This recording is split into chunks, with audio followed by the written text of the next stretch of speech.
अस्सलामुअलैकुम, आप देख रहे हैं समा, मैं हूं रमीज अहमद। मैं हूं महक असलम। बुलेटिन का करते हैं बाकायदा आगाज और आगाज में पाकिस्तान की सियासत की बात करेंगे। मरियम नवाज ने शहबाज शरीफ और बिलावल की आर्मी चीफ से मुलाकातों पर एतराज उठा दिया है। कहा किसी पार्लिमानी रहनुमा को GHQ नहीं जाना चाहिए था। सियासी इशूज पर ना सियासी क़यादत को बुलाना चाहिए ना सियासी क़यादत को जाना चाहिए। ये भी कहा कि सियासी फैसले पार्लियामेंट में होने चाहिए, GHQ में नहीं। नून लीग की नायब सदर ने नया पिंडोरा बॉक्स खोलते हुए ये भी कहा कि नवाज शरीफ के किसी नुमाइंदे ने आर्मी चीफ से मुलाकात नहीं की। मरियम नवाज ने आर्मी चीफ से सियासी क़यादत की मुलाकातों पर एतराज़ उठा दिया। कहा सियासी मामलात में फैसले GHQ में नहीं होने चाहिए। मरियम ये बताएंगी जो डिनर हुआ है GHQ में, क्या वो नवाज शरीफ साहब की इजाज़त से हुआ था? शहबाज शरीफ और ख्वाजा आसिफ जो गए हैं वहाँ पे और ऐसे डिनर का तो मुझे पता नहीं, शायद डिनर तो नहीं हुआ, मुझे भी सुनने में आया है। लेकिन मैं ये समझती हूँ कि जिस इशू पे वो बुलाया गया था वो गिलगित बल्तिस्तान का इशू था, और गिलगित बल्तिस्तान का जो इशू है वो पॉलिटिकल इशू है, वो अवामी रिप्रेजेंटेटिव्स का इशू है, उनके सॉल्व करने का इशू है, उनकी मशावरत का इशू है। ये जो फैसले हैं ये पार्लियामेंट में होने चाहिए, ये GHQ में नहीं होने। मरियम नवाज ने कहा कि GHQ में होने वाली मुलाकात का नवाज शरीफ को इल्म था या नहीं ये उन्हें मालूम नहीं, लेकिन सियासी क़यादत को GHQ नहीं जाना चाहिए। तो ये नवाज शरीफ साहब को इसका इल्म नहीं था? नहीं, मुझे इल्म का पता नहीं है कि उनको इल्म था या नहीं था, या उनको बाद में इल्म हुआ। लेकिन ना इन इश्यूज़ पे पॉलिटिकल क़यादत को बुलाना चाहिए ना पॉलिटिकल क़यादत को जाना चाहिए। ये इश्यूज़ डिस्कस करने के लिए जिसने आना है वो पार्लियामेंट आए। मरियम नवाज ने मीडिया से गैर रस्मी गुफ्तगू में ये भी दावा किया कि नवाज शरीफ के किसी नुमाइंदे ने आर्मी चीफ से मुलाकात नहीं की। उन्होंने कहा कि नून लीग में कोई इख्तिलाफ नहीं, पूरी पार्टी एक पेज पर है। और वज़ीर आज़म के मुआविन खुसूसी शहबाज गिल कहते हैं नवाज शरीफ ने आज ऑफिशियली शहबाज शरीफ को डिसऑन कर दिया है। मरियम नवाज ने शहबाज शरीफ को हतमी पंच मारा है। अब शहबाज शरीफ के लिए सियासत करना आसान नहीं होगा। शहबाज शरीफ साहब को ऑफिशियली नवाज शरीफ साहब ने डिसऑन कर दिया, क्योंकि आजकल नवाज शरीफ साहब का रिमोट कंट्रोल मरियम सफर साहबा के पास है और वो कंप्लीट उन्हें कंट्रोल करती हैं, या दूसरे लफ्जों में ये कहिए कि उन्होंने उन्हें कंप्लीट कंट्रोल करने दिया हुआ है। तो सारी सिचुएशन में जो बहुत देर से आप लोग भी एनालिसिस कर रहे थे, हम भी कह रहे थे कि जो एक फैमिली लिमिटेड पार्टी थी जिसमें शहबाज शरीफ अब हिस्सा लेना चाह रहे थे और मरियम सफदर साहबा अपने वालिद की जो सियासी अनफॉर्चुनेट बात है कि सियासी विरासत भी होती है, लेकिन बहरहाल हमारे मुल्क में जो होता है, तो जो वो ग्रैब करने की कोशिश कर रही थी, आज उन्होंने उसका ओपन अजहार किया है। शहबाज शरीफ साहब के लिए बहुत बड़ी एम्बैरेसमेंट उन्होंने खड़ी कर दी है। दूसरी जानिब वज़ीर रेलवे शेख रशीद अहमद ने तहलका केस इंकशाफात कर दिए। कहा 2 माह में नून और PP रहनुमाओं की आर्मी चीफ से एक नहीं 2 मुलाकातें हुई। बिलावल समेत तमाम पार्लिमानी लीडर्स मौजूद थे। एहसन इकबाल और ख्वाजा आसिफ ने आर्मी चीफ से 1-on-1 तफसीली मुलाकात भी की। मुलाकातों का हासिल 3-4 महीनों में सामने आ जाएगा। उन्होंने बिलावल भुट्टो और शहबाज शरीफ को चैलेंज भी दे दिया। वज़ीर रेलवे शेख रशीद के तहलका खेज इंकशाफात। लीगी क़यादत और बिलावल की आर्मी चीफ से एक नहीं 2 मुलाकातें हुई। 15-20 सियासी रहनुमा मुलाकात में मौजूद थे। मैं वाजे करना चाहता हूँ, एक नहीं 2 मुलाकातें हुई हैं। मुलाकात जो है ये गिलगित बल्तिस्तान के इलेक्शन के और सूबा प्रोविजनली सूबा बनाने के बारे में हुई। इसमें सारी सियासत पर 3.5 घंटे बातचीत हुई, और जो कुछ अर्सा पहले मुलाकात हुई उसमें 5.5 घंटे मुलाकात हुई। वो डिनर था, ये सलाद और चाय थी। आर्मी चीफ से मुलाकात को मुस्तरद करने वालों को शेख रशीद ने चैलेंज भी कर डाला। बिलावल भुट्टो साहब और शहबाज शरीफ साहब को चैलेंज करता हूँ, किसी चैनल पर आए, मैं ये प्रूफ पेश कर सकता हूँ कि दोनों लीडरान की मुलाकातें हुई और सब लीडर वहाँ मौजूद थे। अगर नवाज शरीफ को इसका नहीं खबर तो मैं इसका जिम्मेदार नहीं हूँ। यकीनन जो कुछ अरसा पहले पहली मुलाकात हुई उसका भी नवाज शरीफ को पता नहीं होगा। वज़ीर रेलवे ने ख्वाजा आसिफ और एहसन इकबाल के बारे में एक नया इंकशाफ किया। एहसन इकबाल और ख्वाजा आसिफ तो बहुत देर तक 1-to-1 मीटिंग में रहे। वो चले गए थे, हम जरा दूर बैठे हुए थे, लेकिन चीफ के साथ ख्वाजा आसिफ और एहसन इकबाल 1-to-1 मुलाकात कर रहे हैं। पता लग जाएगा आपको इन 4 महीनों में क्या हासिल है और क्या नहीं है। फजलुर रहमान और नवाज शरीफ ने एक दिन बना रखा है, पीपल्स पार्टी इन रेजिग्नेशन में उसका साथ नहीं देगी। शेख रशीद का दावा है कि दिसंबर जनवरी में नून लीग 2 धड़ों में तकसीम हो जाएगी। हिज़्ब इख्तिलाफ मार्च में होने वाले सेनेट इंतखाबात को सबूताज करना चाहती है। उन्होंने ऐलान किया कि आज की अपोजिशन की प्रेस कॉन्फ्रेंस का 24 सितंबर को जवाब देंगे।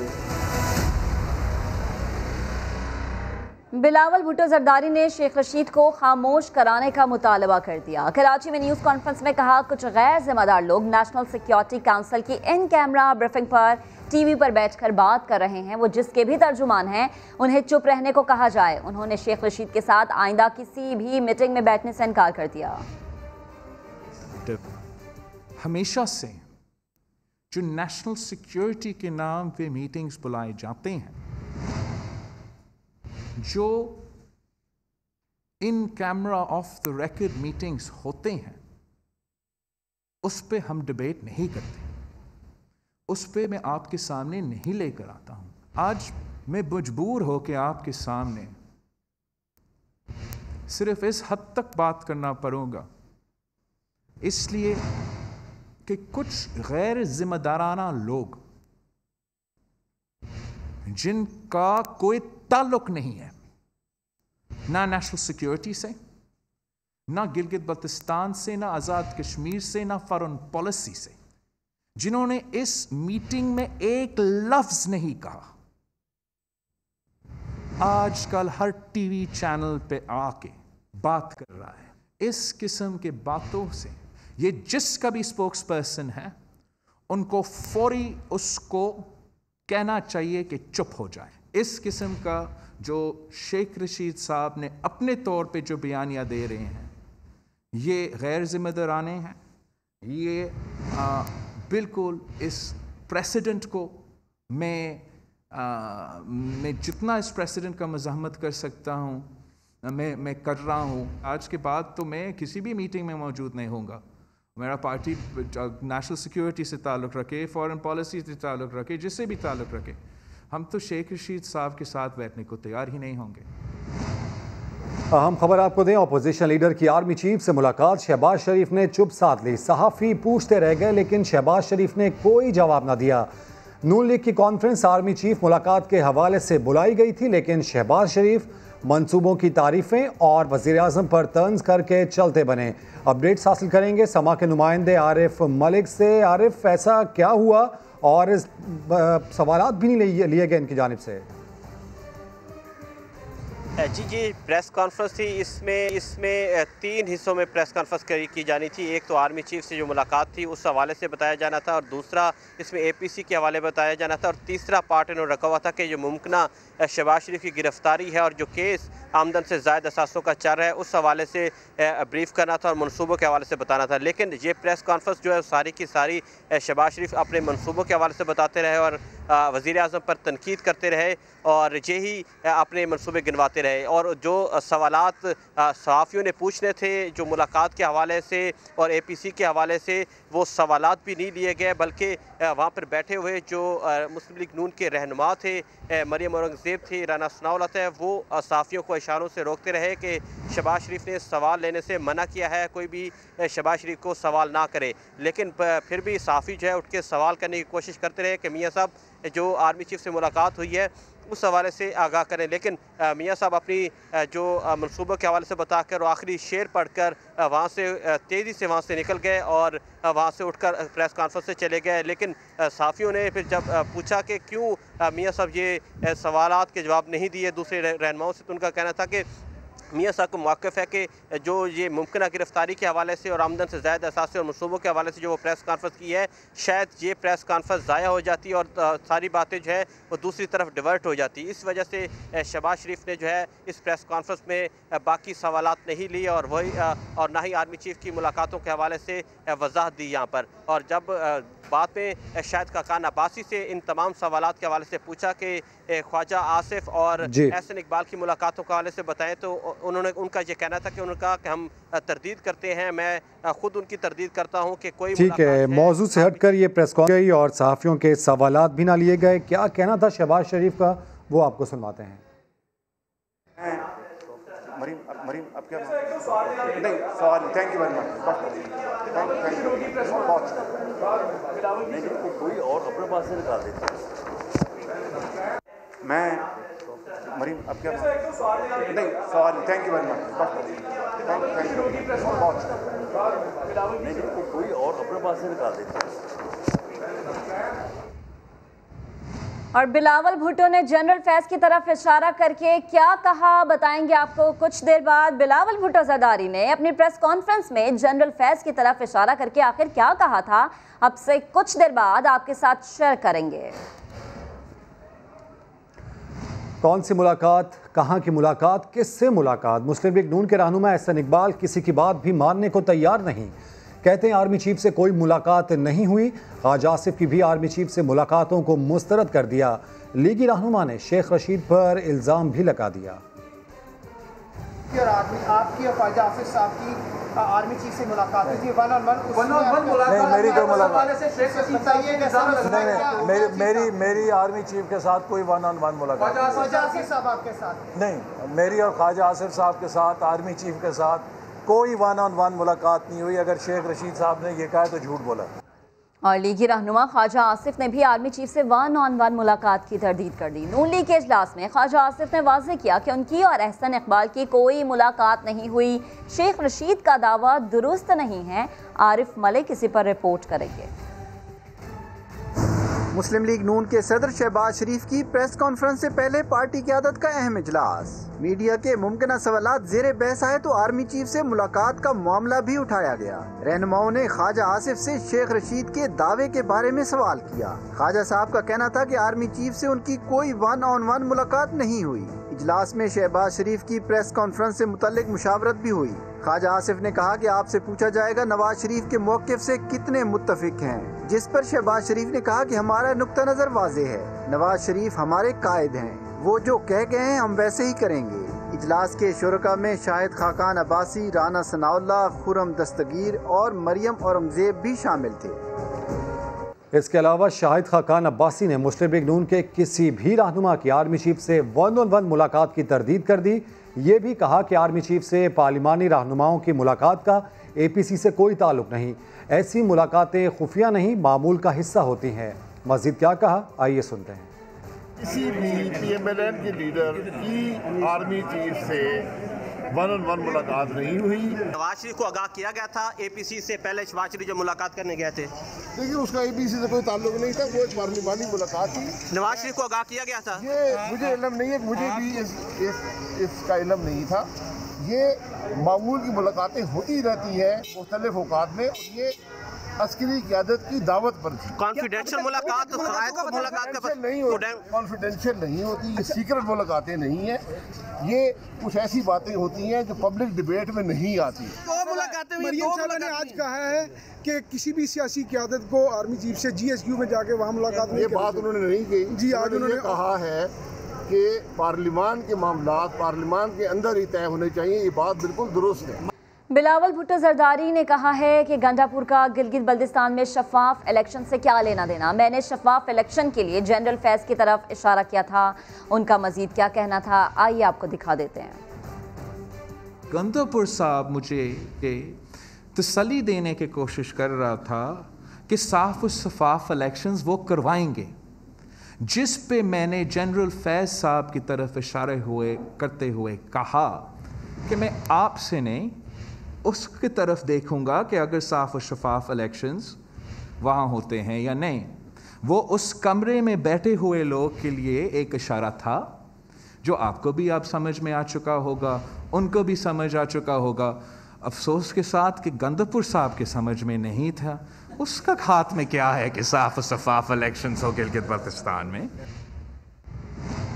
शहबाज शरीफ ने एक बार फिर तब्दीली सरकार पर इल्जामात की बौछार कर दी। दावा किया कि अपोजिशन को सियासी इंतकाम का निशाना बनाया जा रहा है। हिज़्ब इख्तिलाफ के खिलाफ झूठे केसेस ने माजी के तमाम रिकॉर्ड्स तोड़ दिए। कहा election commission foreign funding case के हकाइक सामने ले आए तो इमरान खान एक सेकंड भी वज़ीर आज़म नहीं रह सकते। न्याजी नैब गठजोड़ ने इस मुल्क के अंदर गलत केसेस करने का रिकॉर्ड तोड़ दिया है। जो फॉरेन अकाउंट्स पीटीआई के हैं 23 अकाउंट्स, वो ओपन एंड शट केस है। अगर इलेक्शन कमीशन कौम के सामने हकायक ले आए जो उसके पास मौजूद हैं, स्टेट बैंक के पास मौजूद हैं, तो इमरान खान न्याजी एक सेकंड भी वज़ीर आज़म नहीं रह सकता। चीनी स्कैंडल के जो मुलज़म हैं वो इमरान खान न्याजी खुद और पंजाब के वज़ीर आला जो उस्मान बुज़दार हैं और आंखों पे पट्टी बांधी हुई है। ये है वो मिसाल कि जनाब फेस नहीं केस को देखते हैं। मावने खुसूसी बराए एहतसाब का कहना है कि नैब ने शहबाज शरीफ ख़ानदान के खिलाफ मनी लॉन्ड्रिंग केस में बहुत अहम रेफरेंस नैब ने तैयार किया है। ये पाकिस्तान की तारीख का सबसे जामे रेफरेंस है। शहजाद अकबर ने अहम प्रेस कॉन्फ्रेंस में बताया कि टीटी माफिया का टीटी केस बनाया जाएगा। मैं शहबाज शरीफ साहब और इनकी इमीडिएट फैमिली यानी कि इनके बच्चे हमजा शहबाज, सुलेमान शहबाज और दीगर बच्चे जो हैं उनके केस को लेके मैं आपकी खिदमत में बहुत दफ़ा इसी फोरम पे बहुत सारी चीज़ें शेयर कर चुका हूँ। जो पूरा एक मनी लॉन्ड्रिंग का एक नेटवर्क चलाया गया 10 साल, किस तरह से चलाया गया, कौन आलाकार थे, उसमें एक बड़ा अहम स्टेप है जिसको शायद ज़्यादा नोटिस नहीं किया गया। वो नैब का रेफरेंस जो टीटी केस है, जिसको आम ज़ुबान में हम टीटी केस कहते हैं, वो मनी लॉन्ड्रिंग का केस है और वो लाहौर की अकाउंटेबिलिटी कोर्ट में दाखिल हो चुका है। ये उस रेफरेंस की कॉपी है। इस रेफरेंस से अच्छा और मजबूत रेफरेंस नैब का मैं नहीं समझता कि आज तक कभी फाइल हुआ होगा पाकिस्तान में।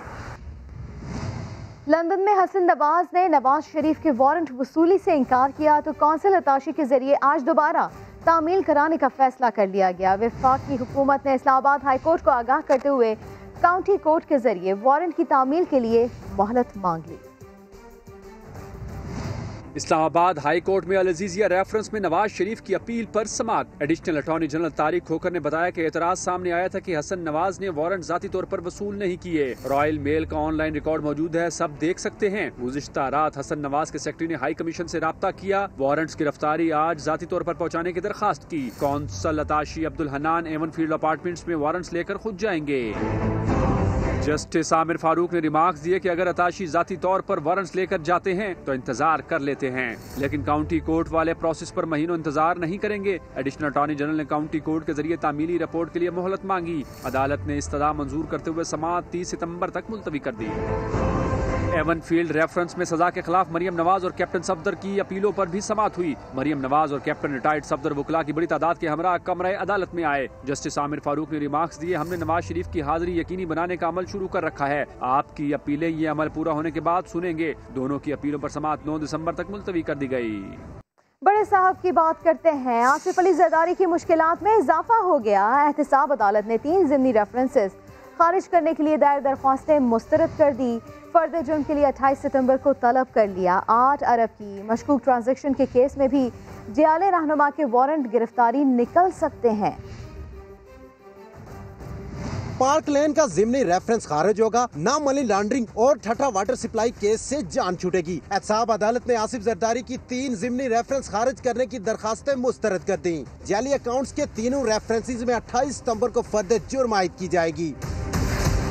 एहतसाब अदालत के जज आजम खान ने आसिफ जरदारी की दरखास्तों पर 17 सितंबर को महफूज किया गया फैसला सुना दिया। जियाले रहनुमा का मौक़िफ़ था कि नैब कानून में किसी ज़िमनी रेफरेंस की गुंजाइश नहीं, लिहाजा तीनों ज़िमनी रेफरेंस खारिज किए जाएं। अदालत ने आसिफ जरदारी का मौक़िफ़ रद्द कर दिया। 8 अरब रुपए की मशकूक ट्रांजैक्शन के केस में भी नैब तफ्तीशी टीम ने साबिक सदर के वारंट्स गिरफ्तारी की दरखास्त कर दी। इस्लामाबाद हाई कोर्ट में नैब प्रोसिक्यूटर सरदार मुजफ्फर ने बताया कि केस इंक्वायरी से इन्वेस्टिगेशन तक में तब्दील हो चुका। हमने वारंट गिरफ्तारी की दरखास्त कर दी है, मंजूरी चेयरमैन नैब देंगे। अदालत ने आसिफ जरदारी की अबूरी जमानत में 15 अक्टूबर तक तोसी करते हुए नैब से तहरीरी जवाब तलब कर लिया। हुकूमत के खिलाफ तहरीक से पहले ही अपोजिशन इत्तेहाद में दरारें मजीद गहरी होने लगी। ANP के सूबाई सदर ने मौलाना फजलुर रहमान के असासों पर सवाल उठा दिए।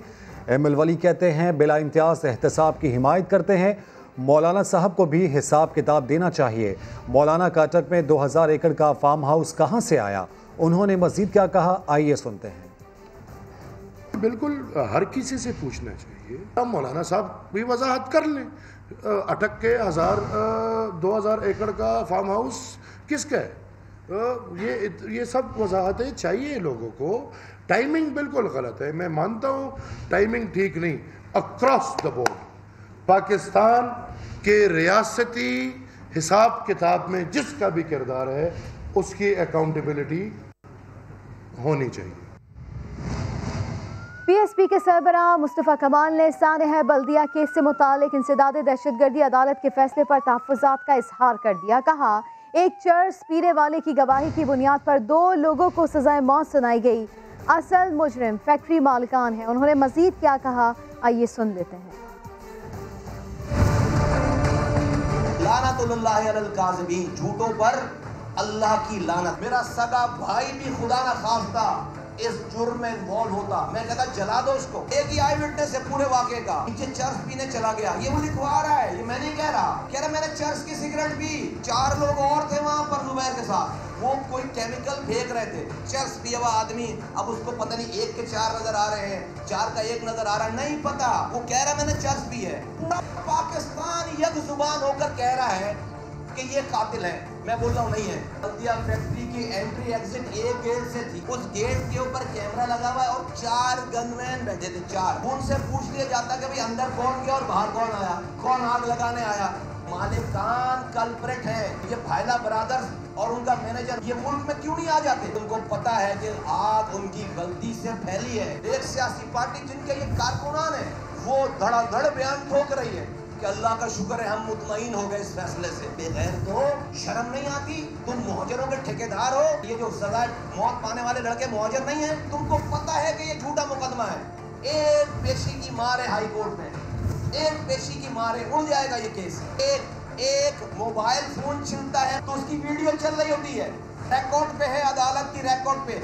एक कैमरा नहीं चला, एक वीडियो नहीं दिखा पाए कि कोई आग लगा रहा है। एक दिन मर जाना है और अल्लाह की अदालत के आगे खड़ा होना है, वहां पर फिर झूठा गवाह नहीं चलेगा, वहां पर फिर कोई चर्सी गवाह नहीं चलेगा, वहां पर फिर वीडियो दिखाएगा अल्लाह ताला। भारतीय फौज की एक बार फिर लाइन ऑफ कंट्रोल पर सीज फायर मुआहदे की खिलाफ वर्जी। दीवा सेक्टर में बिला इश्तियाल फायरिंग से पाक फौज के 2 जवान शहीद हो गए। जवाबी कार्रवाई में बारूद उगलने वाले दुश्मन की चौकियां तबाह कर दी गई। इस्लामाबाद से उस्मान खान की रिपोर्ट। खित्ते के अमन को आग लगाने के दरपे भारतीय फौज का एक और बुज़दिलाना वार। लाइन ऑफ कंट्रोल पर जंग बंदी मुआहदे को फिर रौंद डाला। देवा सेक्टर पर बिलाश्तार भारतीय फायरिंग से पाक फौज के 2 जवान जामे शहादत नोश कर गए। ISPR के मुताबिक शहीद होने वालों में 29 साला सिपाही नूरुल हसन और 25 साला सिपाही वसीम अली शामिल हैं। पाक फौज की जानिब से भी करारा जवाब। फायरिंग शुरू करने वाली भारतीय चौकियों पर ताक ताक का निशाने लगाए। दुश्मन के भारी जानी और माली नुकसान की इत्तलात हैं। रवां साल भारतीय फौज की जानिब से LOC पर जंग बंदी मुआहदे की 2333 दफा खिलाफ वर्जी की जा चुकी है। मोटरवे ज्यादती केस से मुताल्लिक मुतनाज़ बयान देने वाले CCPO लाहौर पार्लियामेंटेरियंस के हत्थे चढ़ गए। कौमी असम्बली के इस्तेहकाक कमेटी के इजलास में सवाल करने पर लीगी रहनुमा मोहसिन रांझा उमर शेख पर बरस पड़े। बोले आप होते कौन हैं सवाल करने वाले, जो पूछा जाए उसका जवाब दें। इस्लामाबाद से वहाब कामरान की रिपोर्ट। शोर शराबा, सवाल जवाब और सख्त लहजे, ये है कौमी असम्बली की कायमा कमेटी इस्तेहकाक के इजलास का गर्मा गर्म मंजर। कमेटी में पेश होने वाले CCPO लाहौर उमर शेख मेंबरान के सवालात का जवाब देने के बजाय खुद सवाल पूछने लगे तो लीगी एमएनए मोहसिन शाहनवाज रांझा से रहा न गया। पुलिस अफसर की खुलकर क्लास ली। parliamentary committees. You should address. मैनू माफ कर दो, CCPO लाहौर ने गंभीर सूरत-ए-हाल देखकर हाथ जोड़ दिए, मगर रांझा का गुस्सा ठंडा ना हुआ। बार बार कुर्सी से उठकर उमर शेख पर बरसते रहे। ये माजरत करता हूँ, सबका ब्रीच हो गया। सबका ब्रीच हो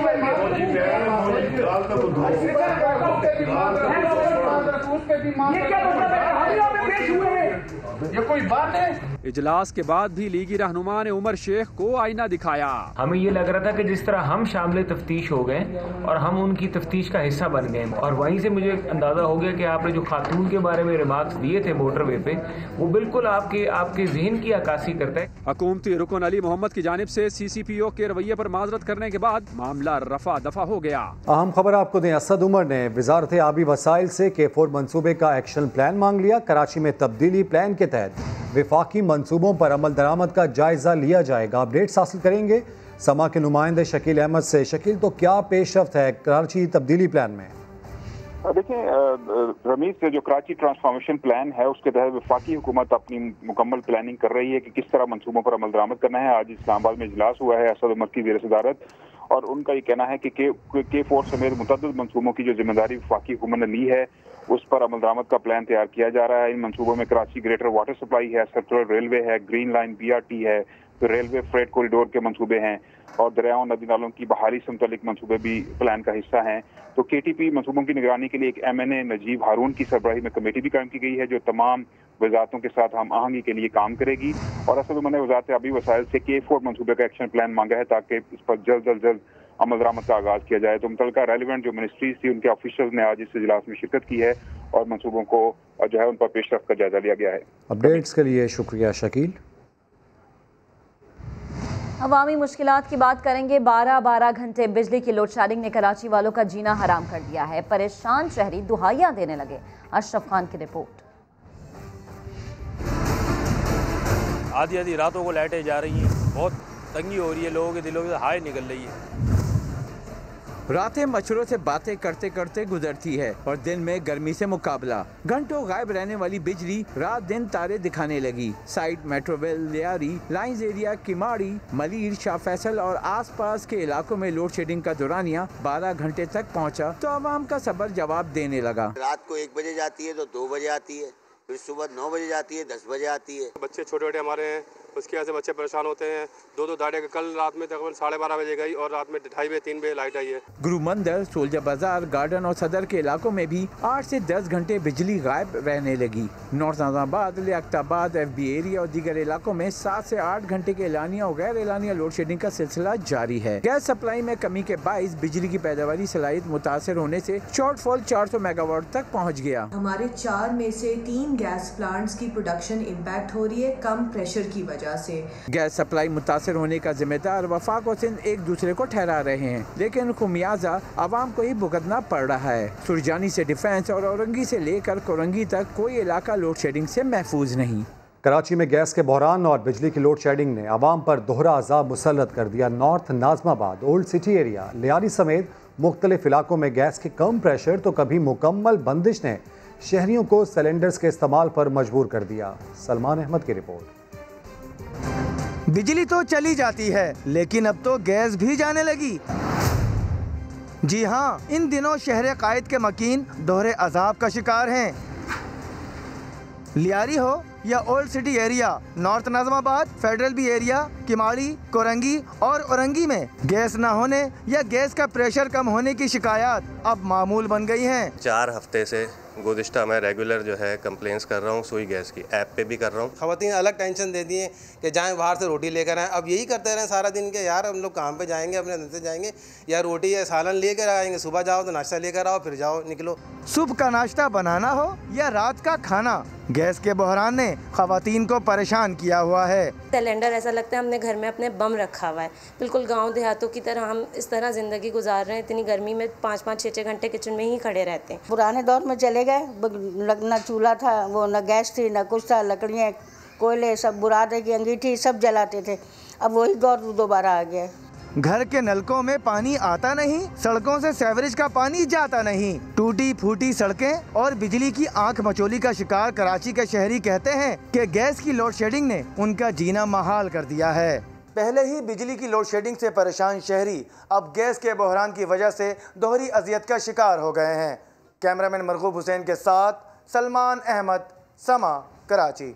आगे बढ़ते हैं। सेंट्रल पावर परचेजिंग एजेंसी ने बिजली की कीमत में 98 पैसे फी यूनिट इजाफे की दरख्वास्त कर दी है। नेपरा 30 सितंबर को समाअत करेगा। CPPA की जानिब से बिजली 98 पैसे फी यूनिट महंगी करने की दरख्वास्त की गई है। दरख्वास्त अगस्त की माहाना फ्यूल एडजस्टमेंट की मद में की गई है। दरख्वास्त में लिखा गया है कि अगस्त में फ्यूल लागत फी यूनिट 4 रुपये 18 पैसे रही।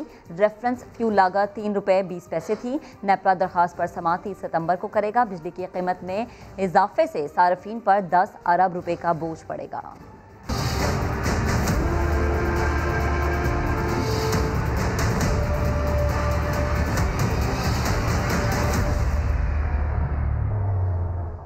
बात करेंगे माहीगीर माफिया की। छोटी मछली के बड़े शिकारियों का गैर कानूनी शिकार मछलियों की नस्लें तबाह कर रहा है। सिंध की साहिली पट्टी हो, नहरें या दरियाए सिंध, 10 साल पहले तक मछलियों की 70 से ज़्यादा अक़साम पाई जाती थी, लेकिन अब 15-20 के करीब रह गई हैं ये अक़साम। बदीन की साहिली पट्टी का अहवाल सुलेमान मेंधरू की रिपोर्ट में। बदीन के लोगों की जिंदगी कभी इस नहर के गिर्द घूमा करती थी, लेकिन जब से दरियाए सिंध रूठा है यहाँ मछलियों की सिर्फ मौत ही होती है। बदीन से 75 किलोमीटर दूर साहिली पट्टी छोटी मछलियों की कत्लगाह बनी हुई है। इन नहरों में माहीगीरों ने बड़ी मछली नहीं देखी, या यूं समझिए माहीगीरों ने इन्हें 6 माह तक नहरों में जिंदा रहने ही नहीं दिया। कातिल जाल ने छोटी मछलियों की नर्सरियां बर्बाद कर दी। ऊपर से ही ये जाल लगा देते हैं तो यहाँ तक वो मछली जो बड़ी पहुँचती नहीं है। अभी भी वक्त है कि इन नायाब नस्ल की जो छोटी छोटी मछलियाँ हैं उनकी परवरिश की जाए, उनको बचाया जाए। 1.25 से 1.5 इंच की मछलियाँ खाने में इस्तेमाल नहीं की जाती। माहीगीर इन्हें कचरा मछली कहते हैं, जो 800 रुपये फी मन के हिसाब से फीड बनाने वालों को फरोख्त कर दी जाती हैं, वो भी बिला रोक टोक। बारीक वाली जितनी भी मैश लगी हुई है वो हम निकाल रहे हैं, क्योंकि वो नस्ल कच्ची हो रही है। अंडर साइज जो फिश जो है उनकी। महकमा फिशरीज के मुताबिक कानून में छोटी मछलियों के पकड़ने पर 10,000 रुपए जुर्माने की सजा है, लेकिन आज तक किसी को कोई सख्त सजा नहीं हुई। ये किनारा आज भी छोटी मछलियों के लिए कत्लगाह से कम नहीं। सुलेमान मेंधरो, समा, बदीन। ये तो थी बदीन की साहिली पट्टी की बात, लेकिन रोहड़ी कैनाल पर माहीगीरों की अक्सरियत छोटी मछलियों को पकड़कर गैर कानूनी फिश फार्म्स को फरोख्त कर रही हैं। साहिल जोगी की रिपोर्ट। दरियाए सिंध में रोहड़ी कनाल के करीब माहीगीर माफिया सरगर्म। शाम होते ही यहाँ जाल बिछा दिए जाते हैं और फिर सैकड़ों छोटी मछलियाँ, जिनमें बड़ी तादाद डमरू की होती है, पकड़कर थैली में बंद कर दिया जाता है। माफिया के लोग अपने साथ ऑक्सीजन सिलेंडर्स भी लाते हैं। इस मुंतकली के दौरान 20% मछलियाँ मर जाती हैं। माहीगीर इन मछलियों को पकड़कर फिश फार्म को फरोख्त करते हैं, जहाँ एक मछली के एवज 15 रुपए मिलते हैं। जितनी मछलियाँ उतना मुनाफा। जैसे डमरा है वो बड़ी चीज़ हमको मिल गई तो उसकी और अच्छी कीमत है, और चीज़ भी जो गिरास है नहीं वो बस आधा किलो का आता है, उतना साइज उसकी उतनी होती है, आधा किलो वो मिलता है 50 रुपए में। महकमा फिशरीज के इल्म में ये तमाम बातें हैं, लेकिन रात गए कभी छापे नहीं मारे जाते। लाइसेंस के बगैर जो मछली मारता है वो गुनाह है, सजा है हमारे पास। महकमा फिशरीज के मुताबिक सक्खर रीजन में गैर कानूनी फिश फार्म्स की तादाद 100 से जायद है, जिनके खिलाफ कार्रवाई जल्द शुरू होगी। कैमरामैन शाहिद सोलंगी के साथ साहिल जोगी, समा, सक्खर। फैसलाबाद के सरकारी अस्पताल ऊंची दुकान फीके पकवान की मिसाल बन गए। जिगर और दिल के टेस्ट करने वाली दर्जनों मशीनें खराब होने से मरीज परेशानी का शिकार हैं। शाहीन शहजादी अपनी रिपोर्ट के साथ। अस्पताल सरकारी मगर इलाज जेब पे भारी। फैसलाबाद के अलाइड अस्पताल में जिगर, दिल और शुगर समेत कई अमराज की तशखीस करने वाली मशीनें 10 दिन से खराब। सरकारी अस्पतालों के रहमो करम पे अपनी वालदा के कैंसर के इलाज के लिए दरबदर होता तकी रहमान तो फट पड़ा। मरीज जलील हो रहे हैं, ख्वार हो रहे हैं, काफ़ी मशीनें खराब है, लेकिन कुछ ठीक भी हैं। ठीक होने के बावजूद भी कह रहे हैं कि जी बाहर से टेस्ट करवाओ। हमारा मरीज जो है वो काफ़ी सीरियस कंडीशन में है। सिविल अस्पताल में भी डायलिसिस समेत मुतादिद मशीनें खराब, मगर इंसानियत सब अच्छा का राग अलापने में मसरूफ। मशीन का जो थोड़े बहुत मसले आते रहते हैं तो इंशाल्लाह ये है कि वो हम जल्दी इसको देख लेंगे। मुझे वैसे अभी तक उन्होंने रिटर्न नहीं बताया, मैं आपको तो कह रही हैं तो मैं खुद जाकर पता करता हूँ।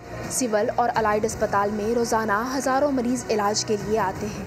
कभी अद्वियात की कमी तो कभी मर्ज़ की तशख़ीस करने वाली मशीनरी ही ख़राब।